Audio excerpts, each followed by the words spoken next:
자, 첫 번째 경기 이제 루마니아 대 우크라이나. 자, 이제 뭐 유로 경기들은 전부 다 이제 독일에서 치러지다 보니까 이 경기 역시 좀 독일에서 치러진다고 이제 생각하시면 됩니다. 자, 일단 루마니아 같은 경우에는 지금 큰 결장전 없어요. 결장전 없고, 그리고 이제 우크라이나 같은 경우에는 지금 주전풀급 한 명이 결장 중입니다.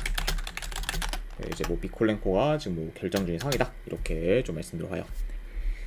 자, 일단 이제 루마니아 같은 경우에는 최근 좀 친선 경기에서 이제 불가리아와 리히텐슈타인 상대로 단 한 골도 못 넣으며 저조한 공격력을 보였어요. 네. 일단 뭐 불가리아 상대로는 루마니아가 유효슈팅을 거의 만들지 못했고, 그리고 이제 리히텐슈타인 상대로는 득점 기회는 많이 만들었지만 결국 두 줄 수비를 못 뚫으면서 이제 0대0 이제 생무로 끝났습니다. 네. 그래서 뭐 이제 좀 100번 양보해서 이제 불가리아한테 무승부를 좀 거둔 건 그렇다 치지만, 좀 최악체인 리히텐슈타인 상대로 무승부를 거둔 거는 좀 루마니아 입장에서는 많이 좀 실망스러운 좀 경기였지 않나 좀 생각을 해봐요.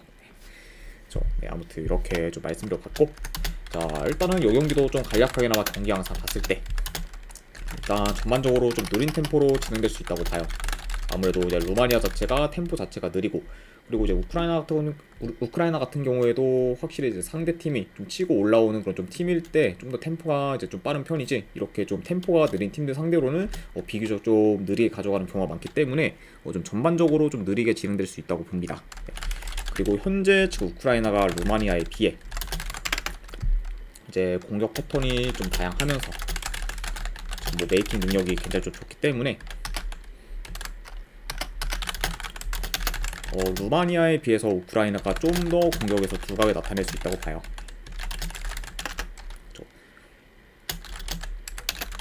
왜냐면 일단 뭐 우크라이나 같은 경우에는 뭐 침투나 뭐 이제 컵백과 같은 그런 공격 전개들이 좋고, 그리고 선수 개개인의 기량도 아무래도 좀 좋다 보니까, 그러니까 이런 점을 좀 잘 살려서 어느 정도 공격에서 더 두각을 나타내지 않을까 좀 생각을 해봅니다.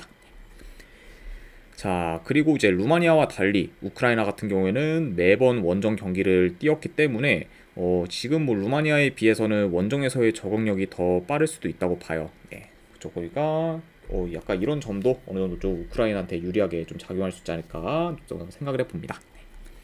자, 그래서 약간 이런 점들을 다 종합했을 때 그래도 이 경기는 내 승패 본다고 하면은 우크라이나 사이드로 접근을 하는 게 조금 더 낫지 않나 생각을 해봐요. 그래서 저는 이 경기는 내 승패 본다고 하면은 우크라이나 사이드 쪽 보도록 할게요. 우크라이나 승보는 경기. 그리고 어느바 본다고 하면 이건 언더사이드로 접근하도록 하겠습니다. 2.5 기준 언더.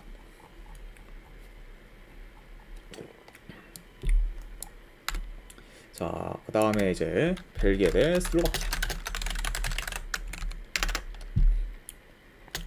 자, 일단 이제 벨기에 같은 경우에는 지금 메니에 그리고 지금 비첼이 결장을 시킨 상황입니다.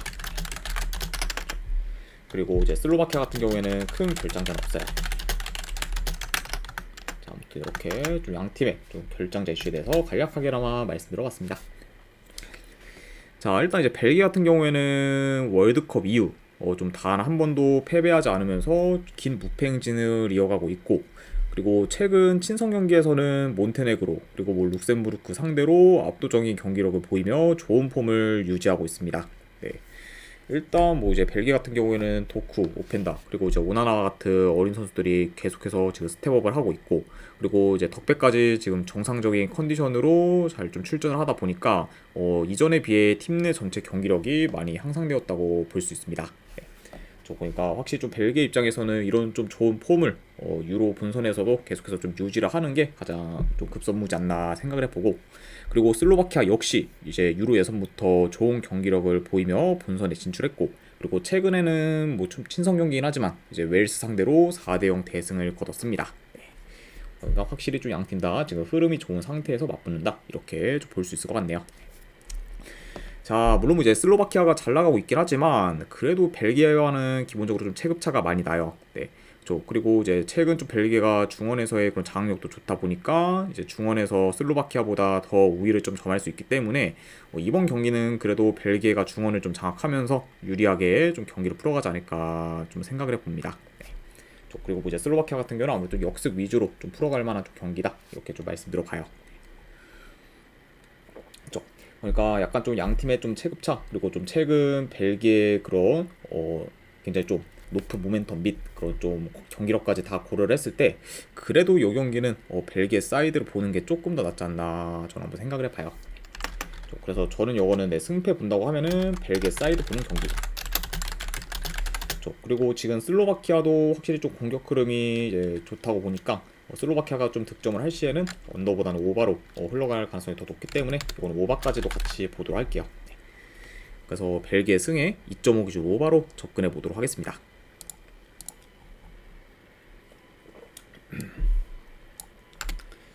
자, 그 다음에 이제 오스트리아 대 프랑스. 자, 일단 지금 오스트리아 같은 경우에는 기세가 장난이 아니에요. 일단 뭐 유로에서 후반부부터 완전히 살아났고, 그리고 현재 7경기 연속 무패 행진을 이어가며 계속해서 상승세를 지금 이어가고 있습니다. 일단 뭐 오스트리아가 계속해서 좀 연승을 했을 때 그런 상대 팀들 보면 일단 이번 이제 유로 우승 후보인 지금 독일을 포함 이제 세르비아, 튀르키예 등 강팀들을 좀 연달아 잡았습니다. 그만큼 확실히 지금 전체적인 그런 좀 경기력이나 그런 모멘텀이 많이 좀 좋은 그런 오스트리아라고 볼 수가 있고, 그리고 이제 프랑스 같은 경우에는 독일, 스페인 등과 같이 이제 좀 강력한 우승 후보 중 이제 한 팀이라고 볼 수 있어요. 그리고 이제 현재 유로 내에서 가장 전력이 막강한 팀이라고 볼 수 있습니다. 그러니까 확실히 좀 이런 프랑스다 보니까 아무래도 좀 우승 후보라고 하면은 HAM2008K님 별풍선 50개 감사합니다. 그리고 50개 후원 감사드립니다. 이상공말님. 네, 일단은 이제 바로 조합이랑 추천표 보내드리도록 할게요.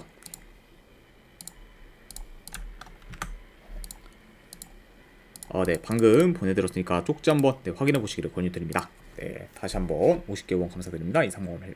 네.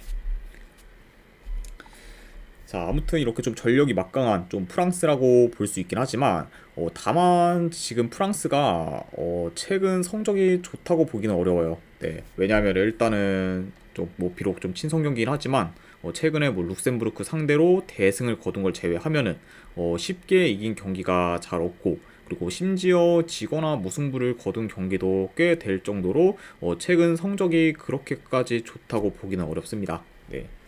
가장 뭐 예시로 일단은 뭐 독일 상대로 지거나, 그리고 바로 좀 직전 경기죠. 물론 이제 그 경기에서는 프랑스가 힘을 좀 뺐긴 했지만 그럼에도 불구하고 좀 체력적으로 열세인 캐나다 상대로 이제 홈에서 무승부를 좀 거두는 등 NCH8H님 별풍선 50개 감사합니다. NC님도 50개 원 진심으로 감사드립니다. 네, 일단은 보내주신 분들께는 바로바로 제가 네, 조합 제공해드리도록 할게요. 아이고, NC님도 이제 감사드립니다. 방금 보내드렸으니까 쪽지 한번 확인해 보시면 될 것 같습니다. 그렇죠. 그래서 뭐 이제 좀 체력적으로 좀 열세인 그런 좀 캐나다 상대로 홈에서 무승부를 거두는 등 좀 좋지 못한 결과들을 좀 많이 만들고 있어요. 네. 그렇죠. 그러니까 좀 프랑스가 뭐 좀 전력이 막강한 거랑 별개로 좀 최근 성적이 좋지는 못하다, 이렇게 좀 말씀드려 봅니다. 자, 그래도 이제 뭐 전반적으로 프랑스가 좀 점유율을 높게 가져가며 경기를 좀 조율할 것으로 봐요. 네. 그리고 양팀 다 좀 측면에서의 전개 비중이 높다 보니까 이번 경기는 유독 좀 측면 싸움이 치열하지 않을까 좀 생각을 해봅니다. 그렇죠? 아무튼 이렇게 좀 간략하게나마 경기 흐름까지도 좀 말씀을 해드렸네요. 물론 근데 지금 프랑스가 더 유리한 경기는 맞긴 해요. 네. 자, 하지만 이제 최근 오스트리아의 그런 좀 뜨거운 모멘텀과 경기력을 고려했을 때 좀 프랑스 상대로 이제 쉽게 무너지지 않을 수 있고, 그리고 어쩌면 지금 뭐 오스트리아 상황을 봤을 때는 프랑스의 발목을 잡아도 전혀 이상할 게 없는 좀 상황이지 않나 좀 생각을 해봅니다. 네. 그만큼 확실히 좀 오스트리아가 지금 전체적으로 좀 선수들 간의 그런 좀 조직력도 좋고, 그리고 좀 경기력도 많이 올라왔기 때문에 이제 지금 뭐 제 아무리 지금 프랑스라고 해도 이런 오스트리아를 이제 쉽게 꺾기는 다소 좀 무리가 있을 수도 있다고 봐요. 네. 그래서 약간 좀 고민을 하다가 요거는 저는 약간 배당 봤을 때 솔직히 뭐 배당 대비 프랑스 승이 그렇게까지 메리트가 있다고 보진 않기 때문에 차라리 좀 약간 좀 배당 고려를 했을 때는 프랑스 승보다는 오스트리아 사이드를 도전을 하는 게 좀 더 메리트 있는 선택이지 않나 생각을 해봅니다. 네. 그래서 저는 요거는 네, 본다고 하면은 오스트리아 사이드 볼게요. 네. 충분히 요거는 뭐 오스트리아가 이변을 만들어도 할 말 없는 경기 때문에 약간 이런 점을 고려했을 때는 저는 오스트리아 프랜승 쪽 네, 접근하는 경기. 그리고 어느 반은 본다고 하면 이거는 오버사이드 보도록 하겠습니다.